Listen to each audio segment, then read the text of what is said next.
'Twas the day before Christmas, and filling the house were 3 Aussie siblings and 1 pregnant spouse.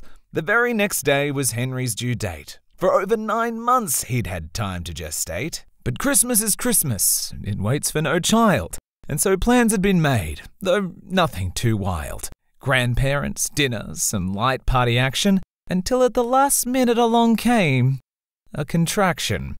A contraction! Another a few hours later. Straight into bed went the baby gestator. Christmas was cancelled, or, delayed. But inside his father, the new human stayed. The contractions weren't phantom, they hurt like the dickens. But no egg emerged from the pain-stricken chicken. Boxing Day passed with no child arriving. He'd got a head start on parents sleep-depriving. 'Twas the night after Christmas. Wait, that's not quite right. 'Twas after the night, past the night after Christmas, but that doesn't scan. Sorry, 'twas 29th of December that labour began. The midwife was called, the doula alerted, but the soon-to-be parents were quite disconcerted. Contractions kept coming again and again, each of them bringing a fresh wave of pain. The pain, it was constant, cruel and intense. Soon Roxy had lost all speech and all sense, crying and moaning and sobbing in bed, Peter holding him tightly while stroking his head. "To the hospital," ordered the midwife Nicole. P packed the go bag, the doula consoled. An Uber was called once the party was ready. The poor driver advised to go swiftly but steady. 'Twas 2 nights before 2017 New Year's Eve, and the snow and the wind showed no sign of reprieve.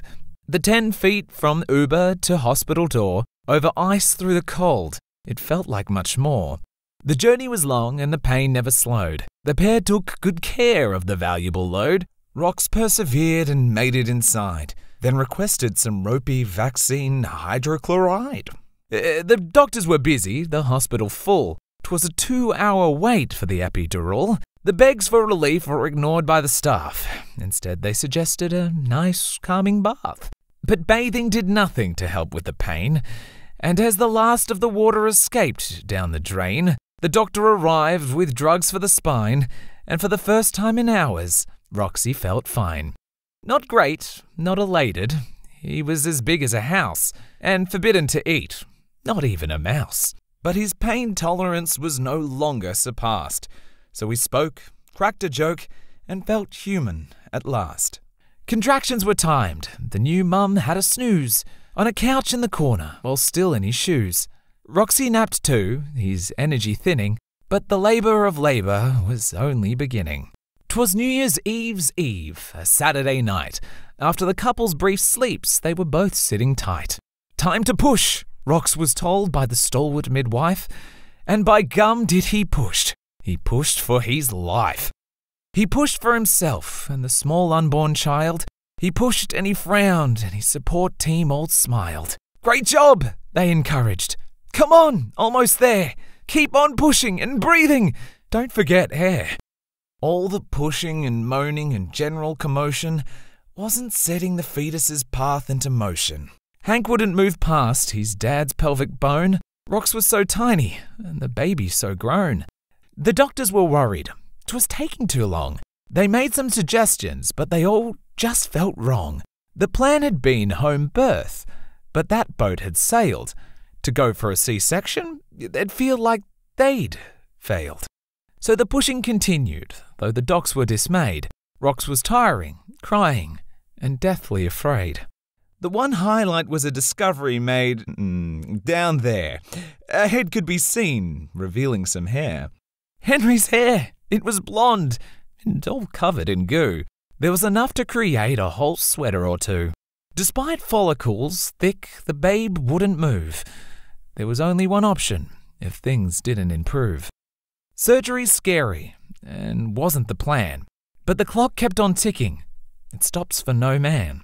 "In the next 20 minutes, we'll accept he's not coming." Rox nodded and attempted to speed up his plumbing. He pushed and he pushed, but no baby emerged. "It's time now, let's go," the nurses all urged.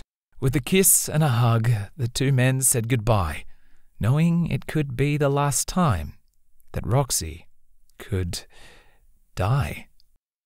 Unlikely, of course, with medicine modern, but the days of high death rates are not soon forgotten. So as Preggers Roxy was carted away, Peter told him, consoled him, it'll all be okay. The party was split, the boys separated. They'd reunite in an hour, the staff estimated. Mama P moved along to a small, boring room, while Rox met the staff who'd be working his womb. He was gravid and timid, in pain and alone, his blue-bearded partner's location unknown. The midwife was there, amid all the strangers, a single small comfort in a world full of dangers. Drugs can work wonders. They solve all life's woes. In some situations, when dispensed by the pros. A curtain was placed, splitting Rox from his tummy, and once all was set up, someone went and fetched Mummy. He was off by himself, in a room on his phone, feeling like Rox, oh so scared and alone. He knew he was fine, that no one would die, but quite strangely, for him, Peter C. had a cry. This was something he'd wanted for all of his life. And now, thanks to Rox and the docs and midwife, it was all really real. He would soon meet his son. His tears were of fear and anticipation. 'Twas now the next night, for some time had passed. In the hospital room had assembled the cast. Roxy and Peter, the doctors, Nicole, all working towards the same simple goal. I say working, the boys weren't contributing much. Thorne had already done more than enough. And Peter was more just along for the ride. His primary job was to stand to the side. And he did. He stood and he chatted and joked, asked if Roxy could feel where the docs jabbed and poked. He watched as the surgeons cut out a big hole, which we have pictures of. Thank you, Nicole. This was it. It was now a nativity scene. The fear was all gone, the new parents keen. 'Twas the second last night of the last month, December, when the small family grew by one final member. At Saturday 30th, 2 minutes past 8, almost a week past the young man's due date, clueless to all of the stresses he'd incurred, along came Henry Frank Hayward III. He was unhappy, but healthy, and started to cry. He'd been pulled out of his home and didn't know why. Things were bright and confusing and nothing made sense. After 9 months of just floating, it was all quite intense. Henry shouted and wailed, likely feeling ignored. Rox was restitched while his boy cut the cord. Well, his boy is confusing. For now, Rox had two, the blue-bearded boy and the one who was new. His Aussie boy trimmed the umbilical. His new boy had his first physical. To no one's surprise, he nailed the test. Then he was handed to Mummy and held to his chest. And as Peter gave his first skin-to-skin cuddle, he found himself once more becoming a puddle. "It's our baby," he said, and openly wept. He was filled with emotion and way underslept. Rox watched as his two favourite boys shed a tear, a near-perfect end to a very big year. Before long, the new fam was moved from the room. Henry's first ever travel outside of the womb. 'Twas almost the end of 2017, and oh boy, oh my, what a year it had been. Marriage, conception, pregnancy, birth, small things adding up to incalculable worth. The couple took photos and put them online. Henry's Facebook debut, about bloody time. They smiled at each other, gave Henry a hug. High on parenting, the world's most expensive drug. And as the snow fell and the new year grew nearer, we'll leave with a picture that couldn't be dearer. 3 boys snuggled up. They were in this together. For the rest of their lives, they'd be family forever.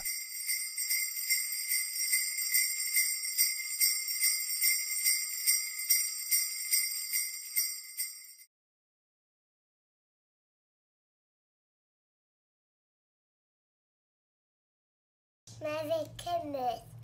Happy New Year. I love you.